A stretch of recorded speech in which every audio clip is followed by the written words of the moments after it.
Y si te dijera que las ambiciones nucleares de Irán no son solo políticas, sino proféticas, que la Biblia, escrita hace miles de años, no solo predijo el auge de Persia, sino también su escalofriante regreso en la guerra final contra Israel, no se trata de especulaciones, es lo que dice la Escritura. Desde el Génesis hasta el Apocalipsis, Irán está presente como libertador, como amenaza y como actor clave en el fin de los tiempos. Y ahora, las señales son más evidentes que nunca. Quédate conmigo, porque lo que estás a punto de descubrir podría cambiar tu forma de ver las cosas. ¿Estás despierto? Porque la profecía se ha vuelto personal. Irán. Solo el nombre se ha convertido en una sirena en la tormenta de la profecía moderna. Los titulares destellan como luces de alarma, pruebas de misiles, enriquecimiento de uranio, maniobras militares cerca del Golfo y lazos cada vez más estrechos con Rusia y China. Los líderes occidentales hablan en voz baja a puerta cerrada, los analistas debaten las líneas rojas y el mundo espera, no en paz, sino bajo presión. Hay algo en esta nación que inquieta el alma. ¿Por qué? Porque Irán no solo amenaza, sino que acecha. Su sombra se extiende desde antiguas colinas hasta modernos búnkeres, desde pergaminos bíblicos hasta cumbres mundiales. La pregunta que arde en todas las pantallas es simple. ¿Se está preparando Irán para la guerra? Pero detrás de esa pregunta se esconde otra mucho más profunda. ¿Estaba todo esto predicho? Porque mucho antes de los tratados nucleares, mucho antes de las centrifugadoras y las sanciones, antes incluso de que existieran los presidentes y los primeros ministros, el destino de esta tierra ya estaba escrito en la profecía.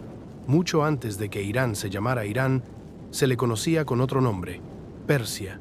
Y Persia no era solo una nación, era un instrumento divino, uno utilizado por Dios para castigar, para restaurar y, un día, para provocar un juicio final. Esto no es una conspiración, es la Escritura. El mundo ve a Irán como una amenaza moderna, pero el cielo lo ve como un eco que regresa, una profecía que no solo se susurra en las sombras, sino que se proclama con voz atronadora a través de los labios de Daniel, Isaías, Jeremías y Ezequiel. Y ahora, mientras las ojivas nucleares y los sistemas de misiles se acercan poco a poco a su activación, debemos preguntarnos, ¿es lo que vemos en las noticias la repetición de un guión escrito hace mucho tiempo? Porque si la Biblia es cierta, y lo es, entonces el lugar de Irán en la profecía del fin de los tiempos no es una especulación, es su misión. Y aquí está la sorpresa. Irán no siempre estuvo en el lado equivocado de la historia de Dios. De hecho, Persia ayudó una vez a reconstruir el templo del Señor. Un rey pagano llamado Ciro se convirtió en el ungido elegido por Dios. Pero las Escrituras también advierten que esa misma tierra se levantaría un día, no en bendición, sino en batalla. Entonces, ¿y si no estamos solo viendo cómo se desarrolla la política, y si estuviéramos al borde de una colisión divina, donde las antiguas profecías se encuentran con el poder moderno? ¿Y si las ambiciones nucleares de Irán no fueran solo militares, sino proféticas? La Biblia no rehúye esto. Da nombres, traza líneas de batalla. Irán, Persia, está justo en el centro de todo. No se trata solo de una guerra, se trata del destino. Y la tormenta ya ha comenzado a formarse. Mucho antes de los misiles, antes de las fronteras, antes de que el nombre Irán resonara en los pasillos de la ONU, solo había tierra, montañas, ríos y nombres antiguos susurrados por el Espíritu y grabados en pergaminos sagrados. Génesis 10, un capítulo que muchos pasan por alto, pero que contiene las raíces de las naciones, el primer censo divino del destino humano. Y ocultos en esa genealogía, como chispas en yesca seca, yacen dos nombres, Madai y Elam. De ellos surgiría uno de los poderes más paradójicos y proféticos de la historia de la humanidad, Persia. Madai, hijo de Jafet, se estableció en las tierras altas. Sus descendientes se convirtieron en los medos, guerreros feroces e independientes nacidos en las montañas. No construyeron templos, sino resiliencia, aislados entre los picos nevados y el terreno brutal de lo que hoy llamamos el norte de Irán. Estos clanes se volvieron duros, territoriales y leales a la sangre por encima de todo. El mundo los llamaría un día bárbaros, pero Dios vio algo más: instrumentos en espera. Luego estaba Elam, hijo de Sem, del mismo linaje de Abraham. Sus descendientes se establecieron en las fértiles llanuras del sur, cerca del Golfo Pérsico, donde los ríos daban vida al suelo y comenzaban a surgir ciudades. A diferencia de los medos, los elamitas se convirtieron en los primeros arquitectos urbanos. Dominaban el comercio, la diplomacia y la política, pero también se volvieron hacia los ídolos, hacia dioses extraños, y con el tiempo se volvieron hostiles hacia el mismo pueblo al que una vez estaban unidos por la sangre para proteger. Dos linajes, dos destinos, norte y sur, endurecidos por la guerra y nacidos en la ciudad, la fuerza salvaje de Madai y la fuerza calculada de Elam. Separados durante siglos, sus historias discurrieron en paralelo, a veces chocando, a veces fusionándose, pero con el tiempo se unificaron bajo una misma bandera: Persia. Y ahí es donde el misterio se intensifica, porque Persia no nació en el vacío. No fue simplemente un imperio histórico, sino una colisión de linajes divinos, una fusión de dos hijos de dos patriarcas diferentes. Y si crees que Dios orquesta las naciones, entonces debes preguntarte, ¿por qué uniría a Madai y Elam? Quizás el origen de Persia fue más que la geografía. Quizás fue un diseño, porque a través de ellos Dios levantaría reyes, daría forma a imperios, cumpliría profecías y, sí, algún día desencadenaría una confrontación global. Pero antes de eso, antes de los palacios, los profetas y las guerras, Persia era solo dos nombres en un capítulo olvidado, hasta que Dios susurró un propósito en sus venas. Así que la próxima vez que oigas Irán en las noticias, recuerda, no comenzó en 1979, ni en 1948, ni con sanciones y misiles. Comenzó en Génesis, en el linaje, en el plan. Madai, Elam, dos hijos, una historia. Y está lejos de terminar. La primera vez que Persia apareció en las páginas de las Escrituras no fue en la diplomacia ni en la profecía, sino en la conquista. Génesis 14. Mucho antes de que Persia se convirtiera en un imperio, antes de que su nombre infundiera temor, una de sus primeras tribus dio un paso audaz y decisivo. Elam, hijo de Sem, antepasado de una nación destinada al poder, se levantó junto con otros 3 reyes orientales y marchó hacia el oeste, hacia Canaán. No fue una incursión fortuita, fue una alianza agresiva, una demostración de dominio, y atraería la atención del cielo mismo. Sedorraomer, rey de Elam, lideró la carga.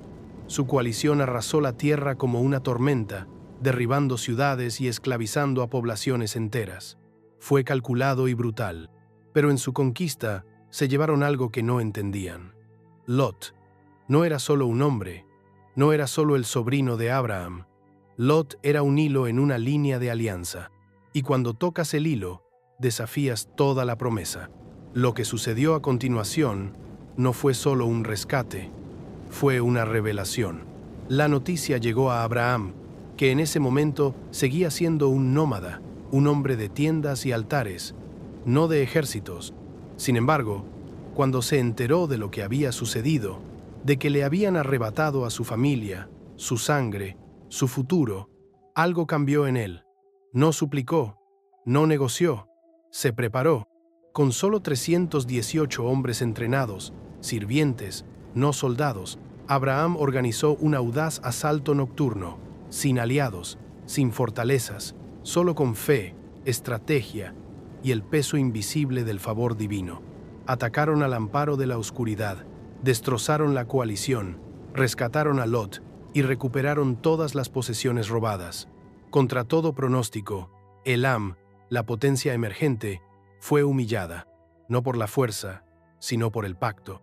Verás, esto no fue solo una escaramuza militar, fue el primer conflicto internacional registrado en la Biblia, pero más que eso, fue la primera vez que un reino arraigado, en lo que se convertiría en Irán, desafió directamente al pueblo de Dios y perdió.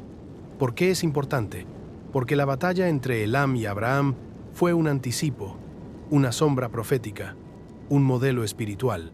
Las naciones pueden levantarse con poder, los reyes pueden reunir ejércitos, pero si se oponen al pacto, invitan a la intervención del cielo.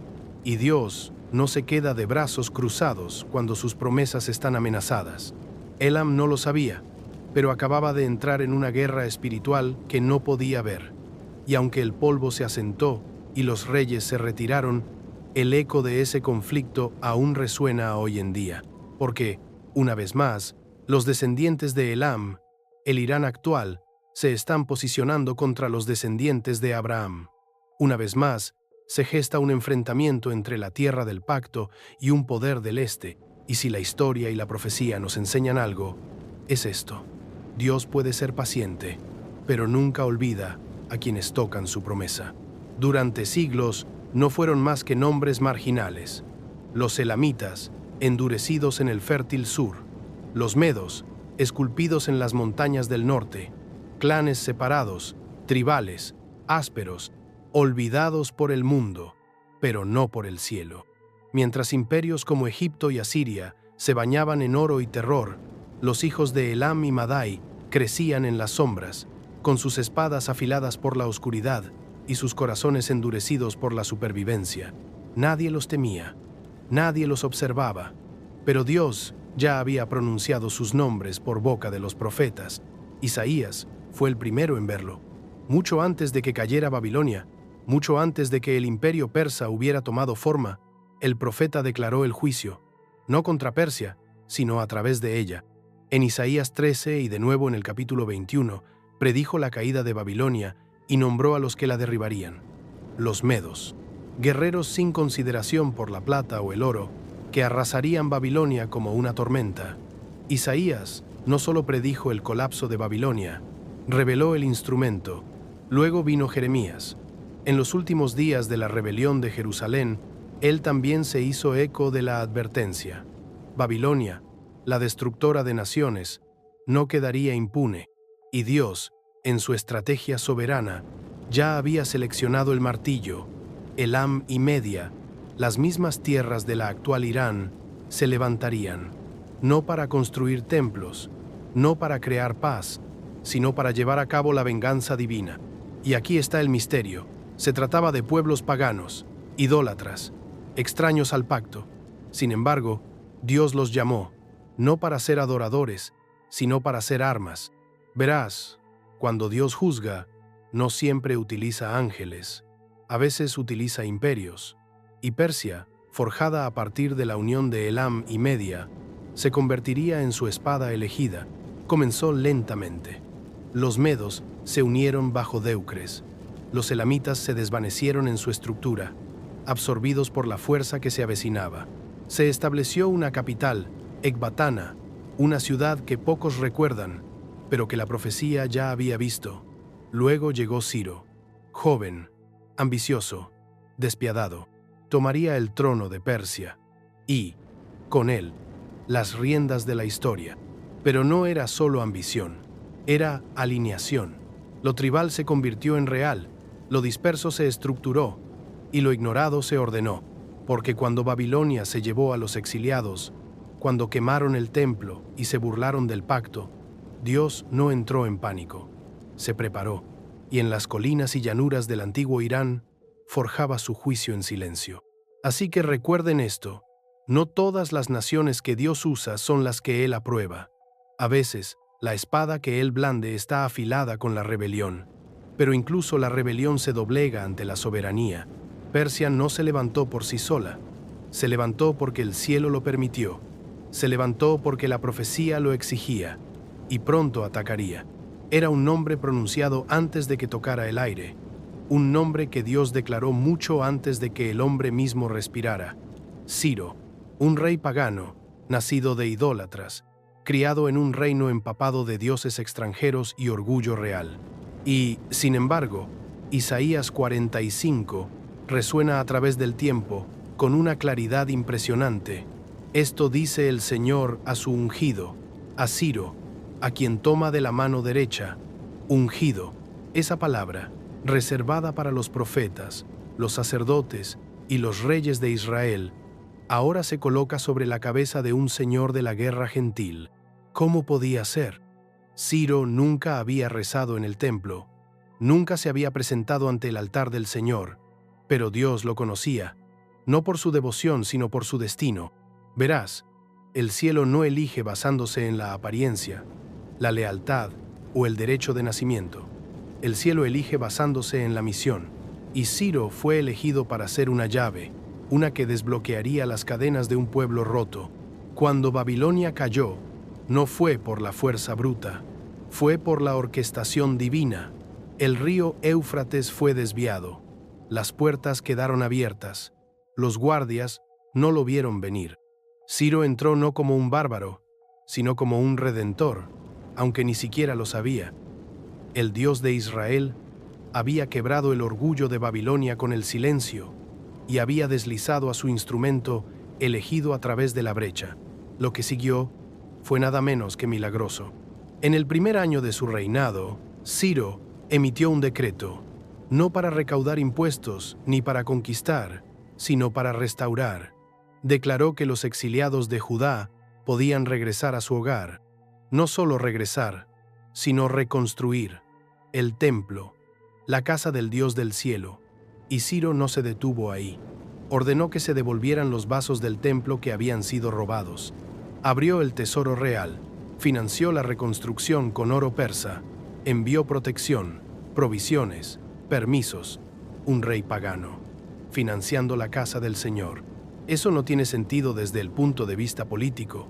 No encaja en las estructuras de poder mundanas, pero encaja perfectamente en la profecía, porque 150 años antes de que Ciro gobernara, Isaías ya había escrito su nombre. Dios ya le había susurrado su papel, y ahora, el mismo imperio forjado a partir de Elam y Media, las antiguas raíces de Irán, se había convertido en el instrumento de misericordia del cielo. Piénsalo. La misma tierra que una vez invadió Canaán y capturó a Lot, ahora envía a su rey para liberar a Israel.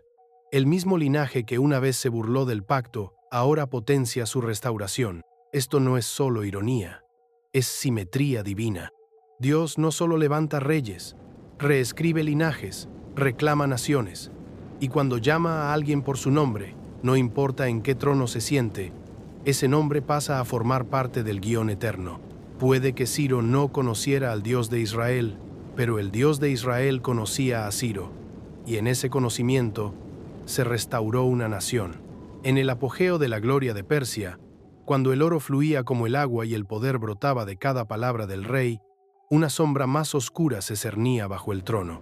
El imperio era vasto, con 127 provincias desde la India hasta Etiopía, gobernado por un hombre llamado Asuero, conocido en la historia como Jerjes. Pero este capítulo no trata de su poder, trata de una conspiración, un plan empapado de odio y sellado con un anillo real. Y todo comenzó con el orgullo. Hamán, un descendiente de los amalecitas, antiguos enemigos de Israel, ascendió al segundo puesto bajo el mando de Jerjes. Arrogante, astuto, ávido de poder, y cuando un hombre, un judío llamado Mardoqueo, se negó a inclinarse, la ira de Hamán se volvió demoníaca. No solo quería venganza, quería la extinción. Se redactó un decreto, se selló, se envió a todo el imperio. En un día señalado, todos los judíos, hombres, mujeres y niños, serían masacrados, no por soldados, por vecinos, ciudadanos, cualquiera que lo deseara. Un genocidio legalizado, nacido del orgullo y ratificado en silencio. Pero había un fallo en su plan. Su nombre era Esther. No era solo una reina, era un secreto, una huérfana judía criada en el exilio, escondida en el corazón del palacio persa. Para el imperio, no era más que otra cara bonita, pero para el cielo era una llave, un puente entre la aniquilación y la liberación.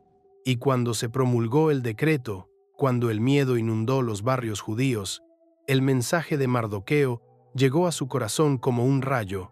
¿Quién sabe si has sido traída al reino para un momento como este? Esther tenía una elección: permanecer en silencio y sobrevivir, o hablar y posiblemente morir. porque nadie se acercaba al rey sin ser invitado, ni siquiera la reina. La ley era clara: entrar en su corte sin ser convocado era invitar a la muerte, a menos que él extendiera su cetro dorado en señal de misericordia. Pero después de 3 días de ayuno, vestida con ropas reales y con una fe temblorosa, Ester entró. El rey la vio, y el cetro se levantó. Lo que siguió fue una sincronización divina envuelta en estrategia, 2 banquetes, preguntas cuidadosas, y finalmente, la revelación. Con Amán sentado a la mesa del rey, Ester lo reveló todo. Si solo nos hubieran vendido como esclavos, habría guardado silencio, dijo, pero nos van a destruir. El rey palideció. ¿Quién haría tal cosa?, exigió saber. Los ojos de Ester no se inmutaron. Este malvado Amán. La horca que Amán construyó para Mardoqueo se convirtió en la suya. La amenaza fue juzgada, pero la ley seguía en pie. Los edictos persas no podían revocarse, así que Ester y Mardoqueo ofrecieron un contraedicto, que los judíos se defendieran, y así lo hicieron. En todo el imperio, el día destinado a su destrucción se convirtió en un día de liberación. Persia había escrito su muerte, pero Persia también se convirtió en el lugar de su supervivencia.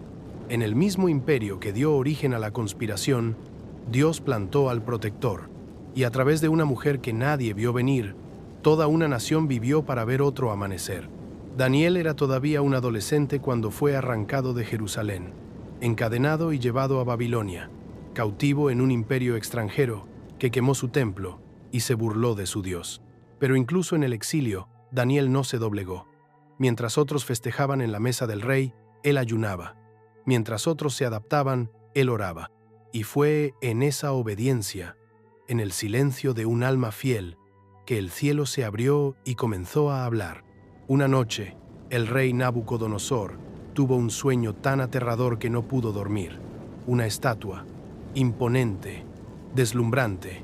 Su cabeza era de oro, su pecho y sus brazos, de plata, su vientre, de bronce, sus piernas, de hierro, sus pies, mezclados con arcilla. Y entonces, una piedra, sin ser cortada por manos humanas, golpeó la estatua y la destrozó por completo. Ninguno de los magos del rey pudo explicarlo. Pero Daniel sí pudo, porque Dios ya le había susurrado la interpretación a su espíritu. Tú, oh rey, eres la cabeza de oro, dijo Daniel. Babilonia, el primer imperio. Pero luego vino el segundo, el pecho y los brazos de plata. 2 brazos, 2 reinos unidos como uno solo, Media y Persia, inferiores en esplendor, pero poderosos en alcance, y juntos aplastarían a Babilonia y se levantarían en su lugar. Pero las visiones no terminaron ahí. Años más tarde, Daniel se encontró de nuevo ante una ventana divina. Esta vez, vio bestias que surgían del mar. La segunda bestia llamó su atención. Un oso, desequilibrado, levantándose sobre un lado, con 3 costillas entre los dientes. Una voz tronó: «Levántate, devora mucha carne». El oso era Media Persia, desequilibrada en poder, porque Persia dominaría la Unión. Las 3 costillas, los imperios conquistados, Lidia, Babilonia y Egipto, devorados en una sucesión brutal. Y aún así, las visiones se volvieron más oscuras. En otro sueño, Daniel vio un carnero con 2 cuernos, uno más alto que el otro, que se levantó más tarde, simbolizando de nuevo a Persia, eclipsando a Media. Este carnero cargó hacia el oeste, el norte y el sur, y ninguna bestia pudo resistirlo. Hizo lo que quiso y se hizo grande. El alcance de Persia se extendía desde la India hasta África. Sus leyes eran inquebrantables, sus ejércitos imparables. Pero el sueño cambió. Desde el oeste llegó un macho cabrío, volando por encima de la tierra sin tocar el suelo, rápido y salvaje. Tenía un solo cuerno entre los ojos. Golpeó al carnero con furia y destrozó su poder. Era Grecia, Alejandro Magno. Y Persia, que antes había sido dominante y había sido ordenada, fue derribada en un instante. Las visiones de Daniel no eran abstractas. Eran hojas de ruta, planos proféticos de lo que estaba por venir. Y Persia, con todo su oro, toda su plata, todo su esplendor, Nunca tuvo el control. Fue designada, utilizada, medida y, finalmente, sustituida. Dios le estaba mostrando a Daniel y a nosotros que ningún imperio, por muy poderoso que sea, escapa a la línea temporal del cielo. Persia pudo haber sido el cofre de plata, el oso, el carnero, pero no era más que un capítulo en una historia que pertenece al Rey de Reyes. Llegó como un rayo, no a través de una lenta conquista o un asedio agotador, sino con la furia de la juventud y el fuego del destino. Un macho cabrío con cuernos, saltando por la tierra sin que sus patas tocaran el suelo. Así lo vio Daniel en su visión. Una criatura del oeste, imparable, intocable, cargando directamente contra el poderoso carnero de Media y Persia. El impacto fue violento, decisivo, total. El carnero que nadie podía desafiar fue aplastado. Ese macho cabrío no era un mito, era un hombre. Se llamaba Alejandro. La historia lo conoce como Alejandro Magno, pero las escrituras lo conocieron primero como un símbolo en manos de la profecía. El cuerno entre sus ojos representaba el poder singular de su reinado, su aceleración divina. Con solo 20 años, comenzó a conquistar Persia, que en otro tiempo fue un imponente imperio de plata y ley, no tuvo ninguna oportunidad. En batalla tras batalla Gránico, Isos, Gaugamela, los persas cayeron como trigo bajo una tormenta, y tal y como Daniel había previsto, el imperio medo-persa se derrumbó, no a lo largo de décadas, sino en destellos de sincronización divina. Alejandro no solo derrotó a Persia, sino que la desmanteló, despojó sus palacios, absorbió sus provincias y llevó su gloria de vuelta al oeste bajo la bandera griega. El imperio que una vez financió la reconstrucción del templo de Dios, que una vez protegió a su pueblo bajo Ciro y se erigió como el oso que devoraba reinos, ahora no era más que otro nombre entre las ruinas. Pero aquí está el misterio. La caída de Persia no borró su profecía, porque la profecía no trata sobre el dominio, trata sobre el destino. Y el papel de Persia no terminó cuando cayeron sus ejércitos. Su tierra seguía siendo importante, su nombre seguía resonando, su espíritu, su cultura, su posición en el mapa de los acontecimientos divinos, todo seguía siendo relevante. Porque, aunque Grecia ocupó el trono, Persia nunca abandonó el guión. Verás, Dios había entretejido a Persia en el comienzo de la restauración, y en los últimos tiempos resurgiría, no como gobernante mundial, sino como actor profético. Esa es la parte que muchos pasan por alto. El cofre de plata pudo haberse hecho añicos, pero el hilo no se rompió. El linaje de Persia, el territorio de Persia, el desafío de Persia, todo resurgiría de nuevo, en un momento mucho más oscuro aún por llegar. Así que, aunque las conquistas de Alejandro cumplieron una parte de la visión de Daniel, también prepararon el escenario para lo que vendría después. El auge de Persia, la caída de Persia y el regreso de Persia, no como un imperio de orden, sino como una nación marcada para una confrontación final. Porque las profecías no retiran a los reinos, resucitan sus roles, y Persia, la tierra que ahora llamamos Irán, tenía más capítulos por escribir. Todo estaba en silencio, sin fanfarrias, sin tronos, solo un pesebre en el frío, una virgen en trabajo de parto y el aliento de los animales llenando el aire nocturno. En Belén, el Salvador del mundo había entrado en la oscuridad, el cielo envuelto en frágil carne, pero a cientos de kilómetros de distancia ya se estaba desarrollando otra historia. Se estaba formando una caravana, se estaban reuniendo regalos, se leían pergaminos bajo el cielo estrellado. Los sabios, los reyes magos, observaban los cielos, y lo que vieron lo cambió todo. No eran judíos, no eran romanos, eran persas. Estos hombres venían del este, probablemente de las mismas tierras que una vez se llamaron Elam y Media. Eruditos, astrónomos, sacerdotes de la sabiduría antigua. Pero, a diferencia de los políticos de Jerusalén o los teólogos de la corte de Herodes, estos hombres estaban buscando, y no habían olvidado a Daniel. Centurios antes, Daniel había caminado por sus cortes, había servido bajo Babilonia, luego Persia, interpretando sueños y revelando visiones con precisión sobrenatural. Sus profecías habían sido registradas, atesoradas, preservadas. Entre ellas había una cronología específica, la profecía de las 70 semanas, que señalaba el momento exacto en que aparecería el Mesías. Si a eso le sumamos una extraña estrella que brillaba en el cielo, los magos lo supieron. Había llegado el momento, así que partieron. Cruzaron desiertos, arriesgaron su riqueza y su reputación. No perseguían la curiosidad, buscaban la plenitud, y cuando llegaron a Jerusalén, hicieron una pregunta que sacudió el palacio. ¿Dónde está el que ha nacido rey de los judíos? Porque hemos visto su estrella en el oriente y hemos venido a adorarlo, no para estudiarlo, no para examinarlo, sino para adorarlo. No lo encontraron en salones cubiertos de oro, sino en una humilde casa. Un niño pequeño, no un guerrero. Un niño, no un rey con armadura. Y, sin embargo, se postraron, pusieron tesoros a sus pies, oro para un rey, incienso para un dios, mirra para un sacrificio.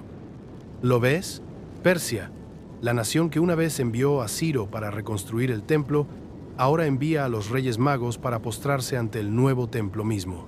Jesucristo no fue una coincidencia, fue una profecía, fue poesía. Una nación que una vez amenazó el pacto, luego lo protegió, ahora reconoce al hacedor del pacto en carne y hueso. Y mientras los eruditos judíos permanecían en silencio y el rey Herodes tramaba sangre, fueron los sabios persas, forasteros por sangre, pero iniciados por la profecía, quienes lo adoraron primero. Al final, no fue la proximidad lo que llevó al Mesías, fue el hambre, la revelación, los que siguieron las señales, los que recordaron a Daniel, los que se atrevieron a creer, ellos lo encontraron, y una vez más, Persia ocupó su lugar, no en la conquista, ni en la rebelión, sino en el asombro. La visión le llegó a Ezequiel como una tormenta. No era una metáfora, no era un sueño, era una revelación, cruda, aterradora y precisa. En Ezequiel 38, Dios ordena al profeta: pon tu rostro contra Gog, de la tierra de Magog, y profetiza contra él.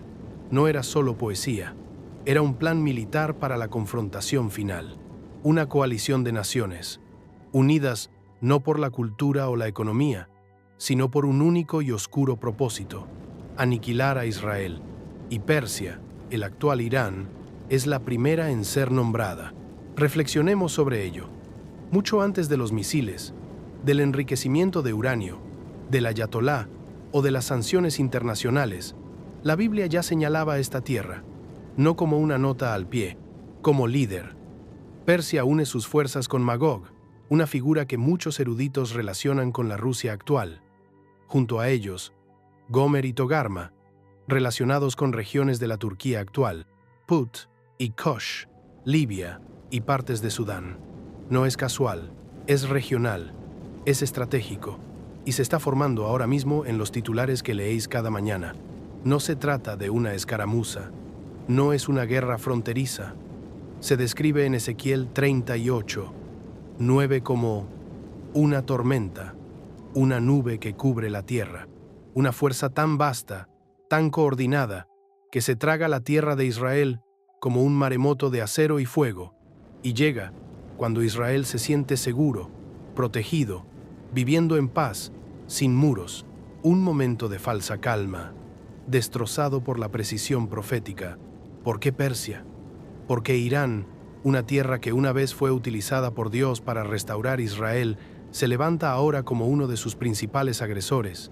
Porque la profecía no es estática, las naciones cambian, los corazones se endurecen, y la misma tierra que una vez envió a hombres sabios a arrodillarse, puede enviar un día ejércitos a matar. Pero aquí viene la parte que te helará el espíritu y te conmoverá el alma.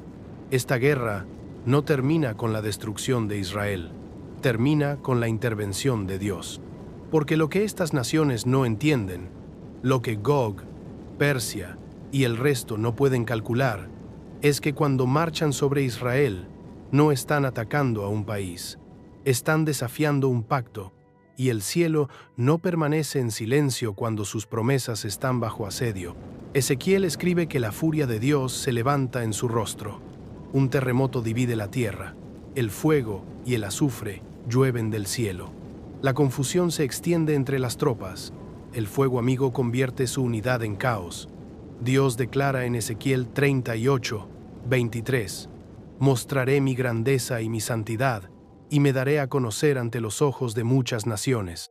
Entonces sabrán que yo soy el Señor». Esto no es solo una guerra. Es un escenario para la revelación divina. Y Persia, sí, Irán, está en ese escenario, no solo como una nación que aparece en los titulares, sino como un actor en un guión escrito hace miles de años. Los profetas nunca utilizaron la palabra nuclear.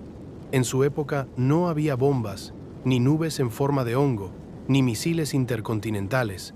Y, sin embargo, lo que describieron suena inquietantemente similar. Fuego lloviendo del cielo, ojos derritiéndose en sus órbitas, lenguas disolviéndose en la boca, ejércitos enteros desapareciendo antes incluso de blandir una espada. Zacarías 14, 12 habla de una plaga desatada por Dios mismo, que golpea la carne mientras la gente aún está de pie. Para la mente antigua, era un juicio. Para nuestra generación, suena como una lluvia radiactiva. ¿Podrían el fuego y azufre del Apocalipsis y la tormenta de furia de Ezequiel describir algo más que un juicio espiritual? ¿Podrían ser ecos de una tecnología futura para la que los profetas no tenían palabras, solo visiones de cielos en llamas y tierra temblorosa?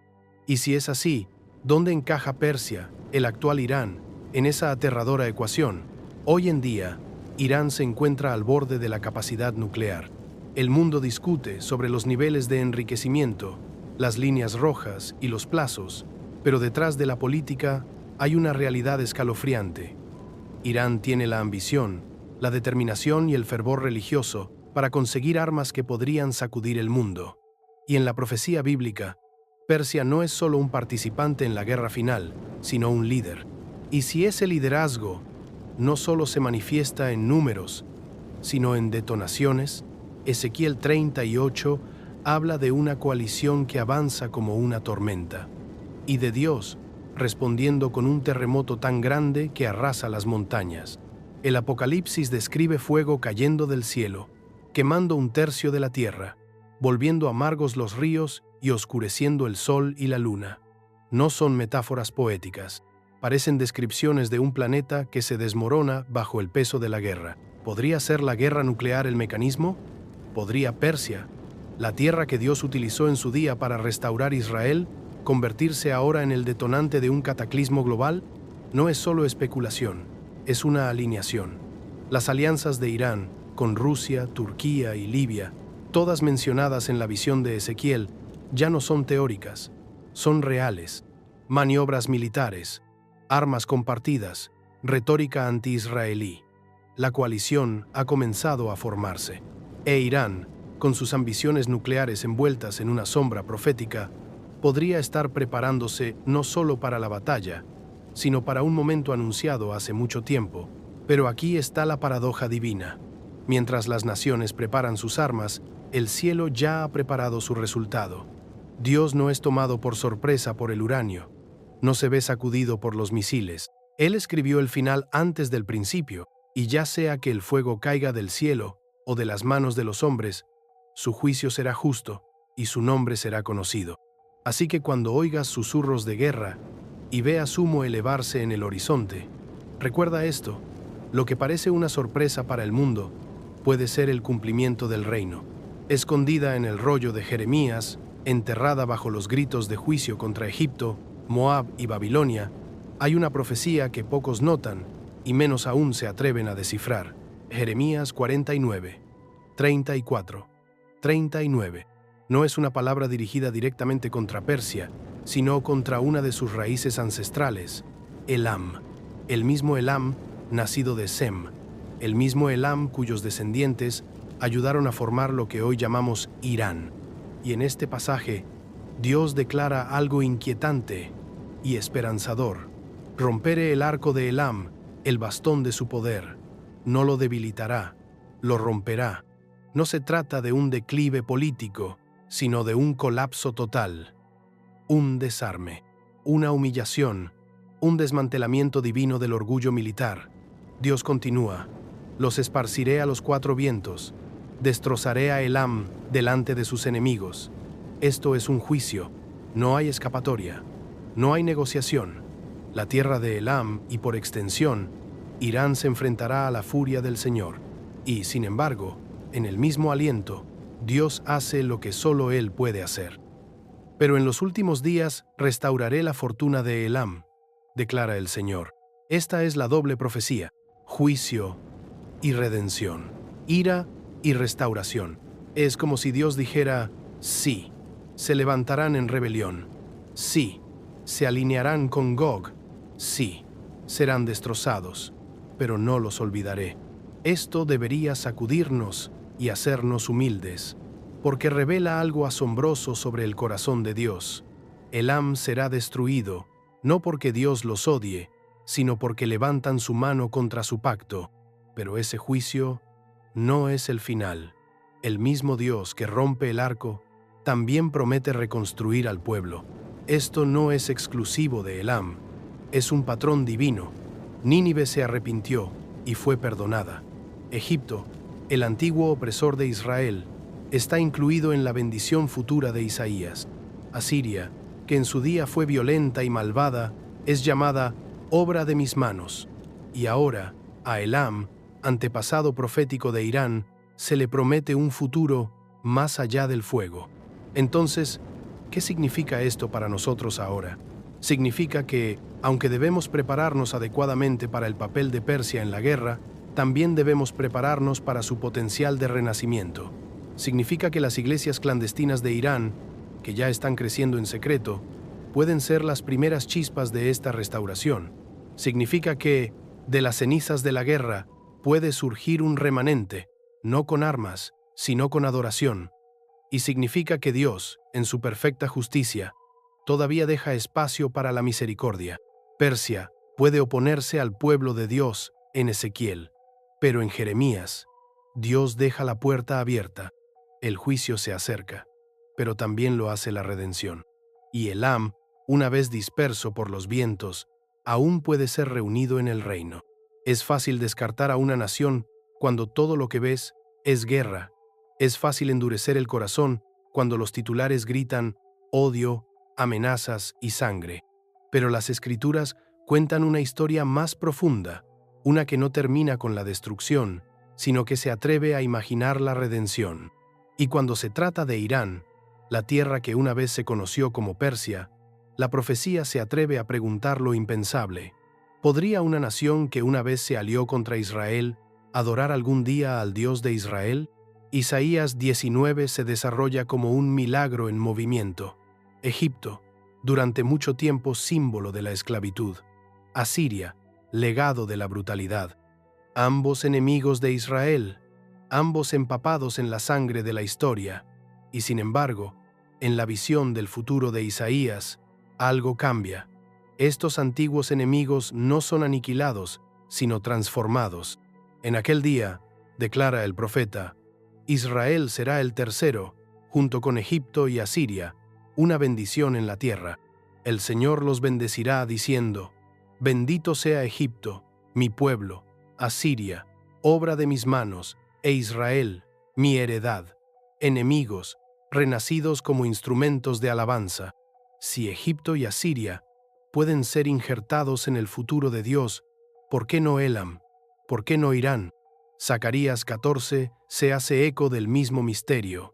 Tras la confrontación final, después de que las naciones se levanten contra Jerusalén y caigan bajo la furia de Dios, ocurre algo asombroso. Entonces, los supervivientes de todas las naciones que atacaron Jerusalén subirán año tras año para adorar al Rey, el Señor Todopoderoso. No se trata de naciones neutrales, son antiguos agresores. Y sin embargo no son borrados de la faz de la tierra. Son acogidos en la adoración. ¿Podría estar Irán entre ellos? Puede que ya haya comenzado. En silencio, ocultos en las sombras.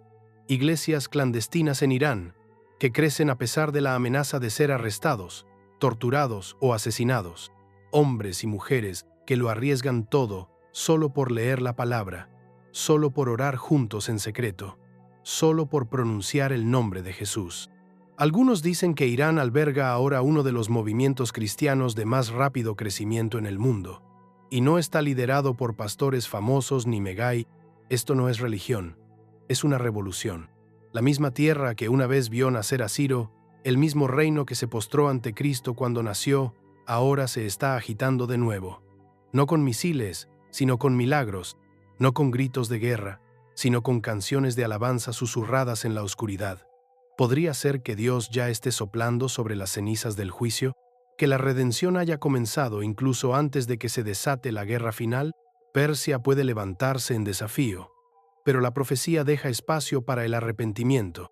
Y si el corazón de Dios es redimir lo que una vez se rebeló, entonces no solo debemos observar a Irán, debemos orar por él, porque antes de que caiga el fuego, la misericordia siempre llama a la puerta. Esto no es solo historia, esto no es solo teología, esto es ahora. No naciste en esta generación por accidente, no llegaste a este momento por casualidad. Cada respiración que tomas es tiempo prestado, cada titular es una trompeta y cada nación se está colocando en su posición. Las guerras, las alianzas, el odio, los rumores, el humo que se eleva, no son ruido, son profecías que se desarrollan como páginas que se pasan cada vez más rápido hacia el último capítulo. Irán, Israel, Rusia, los poderes cambiantes, las fronteras temblorosas, no es solo geopolítica, es la huella de Dios en el tiempo mismo. Y sin embargo, muchos lo ignoran. Se deslizan por las pantallas, suspirando, pasan a la siguiente distracción, sin darse cuenta de que están al borde de una tormenta profética. Pero tú estás escuchando esto por una razón, porque la profecía no es un rompecabezas sobre el que discutir, es una preparación para que los guerreros despierten. Es la misericordia de Dios por adelantado. Es su llamada a los centinelas, a los intercesores, a los arrepentidos y a los preparados. Es su voz que clama a través del humo. Elige tu bando. La historia de Irán, desde el Génesis hasta el Apocalipsis, no es solo la historia de una nación. Es un espejo para todos nosotros. Persia se rebeló, y sin embargo, Dios la utilizó. Persia se inclinó, y sin embargo Dios la juzgó. Persia se levantó, y sin embargo Dios puede redimirla. Y así, la pregunta resuena, no solo sobre Teherán o Jerusalén, sino sobre ti. ¿Te levantarás con el pacto o contra él? ¿Verás las señales o las ignorarás? ¿Te aferrarás a la comodidad o prepararás tu alma? Porque la batalla final no se librará solo con misiles. Será espiritual. Será personal, exigirá claridad en tiempos de caos. Y cuando caiga el fuego, cuando el mundo se estremezca, la neutralidad no será una opción. El rey viene, y no viene por los espectadores. Viene por aquellos que se mantuvieron firmes cuando el mundo se inclinó, por aquellos que brillaron cuando la oscuridad se cerró sobre ellos, por aquellos que no se limitaron a citar profecías, sino que vivieron como si fueran ciertas. Así que ahora, pregúntate a ti mismo, ¿estás despierto?